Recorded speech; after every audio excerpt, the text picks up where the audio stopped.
Dakika 90 Azam Complex magoli 2-0, lakini sasa mnayo nafasi katika mchezo wa marudiano pale Ethiopia. Mchezo huu ulikuwa namna gani na mnatazamaje mchezo ambao unafuata marudiano? Ulikuwa ni mchezo mgumu kwetu na ulikuwa ni muhimu pia kwa sababu tumeanza mechi nyumbani. Tulitaka tupate matokeo mazuri nyumbani ili tukienda ugenini iwe rahisi kwetu kwenye kutafuta matokeo. Na sisi kama wachezaji tunashukuru Mwenyezi Mungu tumeweza kupata goli 2. Sio nyingi, sio ndogo kwenye mpira.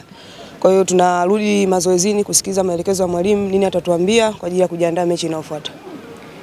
Umuhimu na ushindi huu na maana gani kwenu kama wachezaji katika kuipeleka tena Twiga Stars katika michuano ya AFCON 2026? Una maana kubwa kwetu.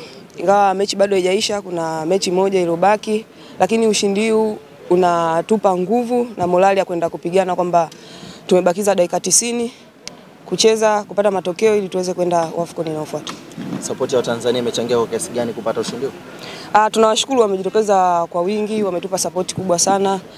Tunaomba maombi yao wazidi kutuombea kwenye mechi ya ugenini. Wito wako sasa kwa Watanzania kuhakikisha next game mnapata ushindi na mnaqualify kwenda 2026? Wazidi kutuombea na tunawaahidi sisi tutaenda kupambana na tutaenda kupata matokeo mazuri tufuzu kwenda hatua inayofuata. Je, kuna ugumu wote ambao ulipata katika kuwapa hamasa wachezaji wako ambao uko uwanjani? Hamna ugumu wote. Sisi kama wachezaji tunajuana, tunasikiza maelekezo ya mwalimu, tunapeana hamasa kila siku, kwa hiyo hakuna ugumu wote. Ungepewa fursa wewe kama mchezaji uchague kwamba ipi leo angekuwa mchezaji bora kwa upande wako, ungechagua nani? Ningechagua mimi.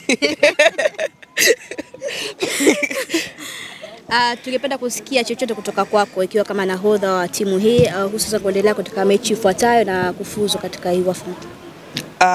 Mimi kama nahodha nawakilisha wachezaji wenzangu. Ninachosema matokeo tuliyopata leo yanatupa morali kwenye mchezo unaofuata. Tunajua mechi bado dakika 90, lakini nahakikishia Tanzania tutaenda kupigana na tutaenda kufanya vizuri kwenye mechi inayofuata. Shukrani. Asante.